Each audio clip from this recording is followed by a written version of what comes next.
Court holds a compulsory use of e-procurement system, and the High Court has dealt the government a major blow after stopping the compulsory use of the contentious electronic government procurement system EGPS.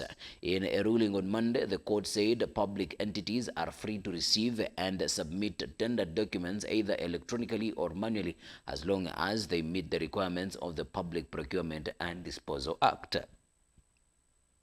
And the EGP system was part of the International Monetary Fund backed reforms to streamline government procurement and was originally set for rollout in 2024.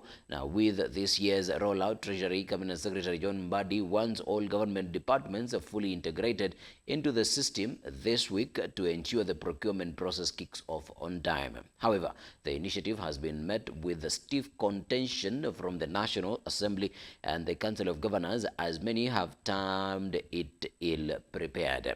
Now, governors have warned that forcing counties to transition prematurely could disrupt service delivery, noting that only 3 out of 47 counties participated in the pilot phase and all reported major failures. Here are the full details to this story. And this e-procurement, you people must implement it. This resistance I'm seeing, you will just have to stop it. And we are going to implement e-procurement. There is no going back. Any official who is not ready to work with us in e-procurement, they can as well leave. It is in the corridors of the law court. High Court holds implementation of Ruto's protest victim compensation framework, and the High Court in Kairugoya has issued conservatory orders temporarily halting the implementation of President William Ruto's directive establishing a framework for the compensation of victims of demonstration and public protests. Justice Kizito Magare consentified that applications dated September 5, 2025 as urgent and directed that it be heard inter parties. And further, the court restrained the respondents, their servants, agents, or assigns from enforcing or acting upon the presidential proclamation of August 6, 2025 on compensation of victims of demonstrations and riots until the application is heard. Here are full details from this story.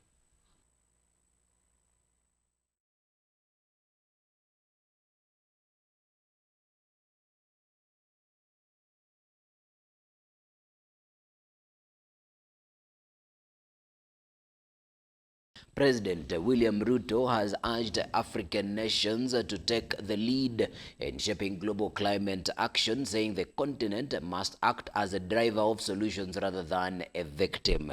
Speaking Monday, September 8, at the Second Africa Climate Summit, Ruto said Africa's progress since the Nairobi Summit 2 years ago shows it can deliver climate action that fuels economic growth.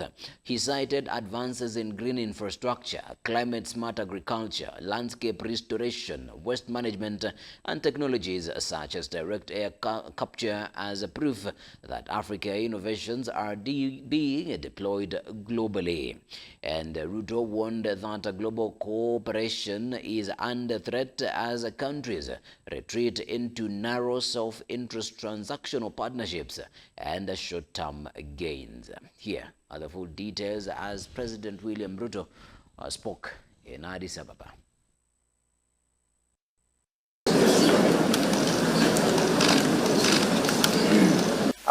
Appropriating the space around mobilizing resources, because if we are to get other partners coming on board, our own financial institutions must take the lead. They understand the terrain better. They understand our risks, if there are any, better, and they understand our opportunities even much more. And away from that, now to 300 suspects arrested in Nairobi or mugging crackdown, and at least 300 suspects have been arrested in Nairobi in connection with robbery, with violence, and a surge in muggings amid growing concerns over security in the central business district. In recent weeks, Nairobi residents have voiced frustration on social media about rising cases of daylight muggings. The outcry prompted joint operations by the police and the Nairobi County government, though many critics argue excuse me. Though many critics argue the response came too little, too late. Nairobi Central Police Commander Philomena Nyakombo said some of the reports circulating online were exaggerated, but confirmed that arrests had been made. Here are the full details to the story. We took measures to verify these reports.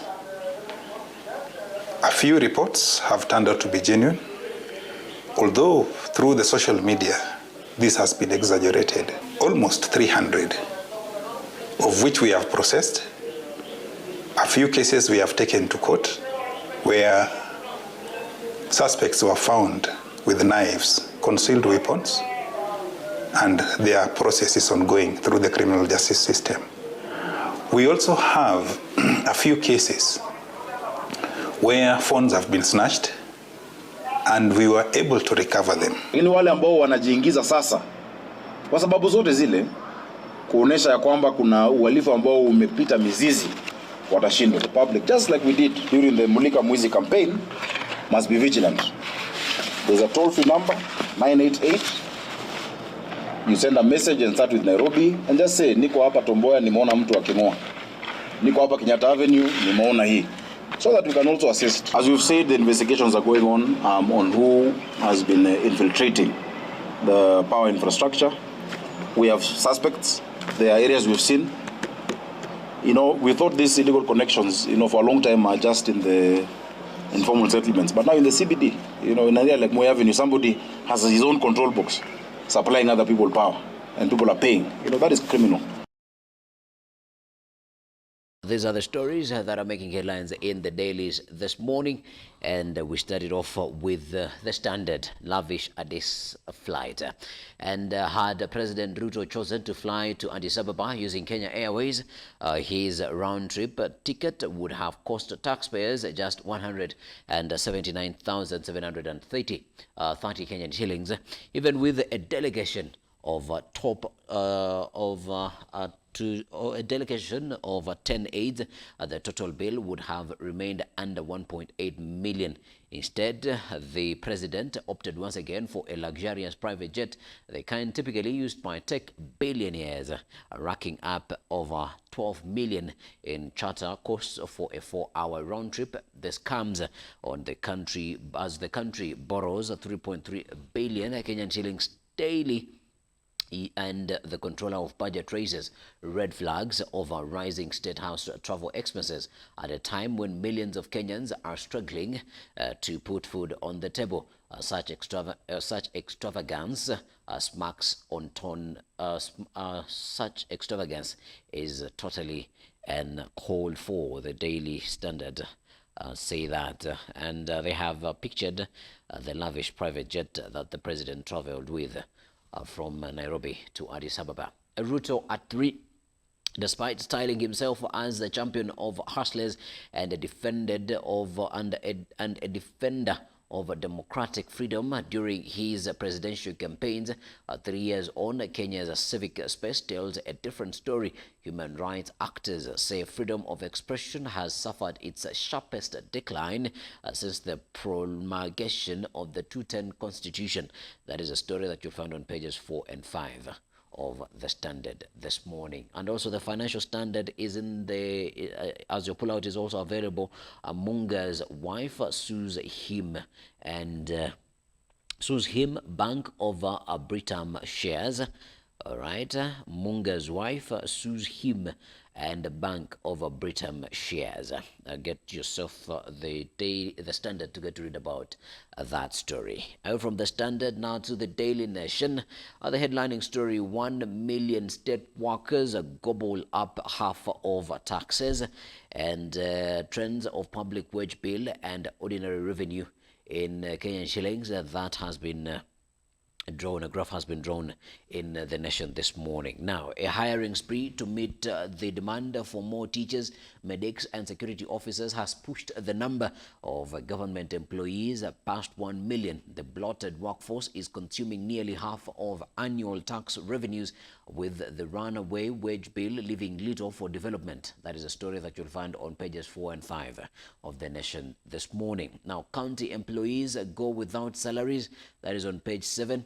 And Ruto invites hundreds of tutors to State House for talks on CBE. That is on page 6. And as well, orders put on ice. Orders put on ice. E-procurement protest victims team. And courts, that is a story that you'll find on page 10 of the Nation this morning. And your DN2 Healthy Nation, that is the pullout, the coastal curse. What is the coastal curse? Grab yourself a copy of the Nation to get to read about that story. And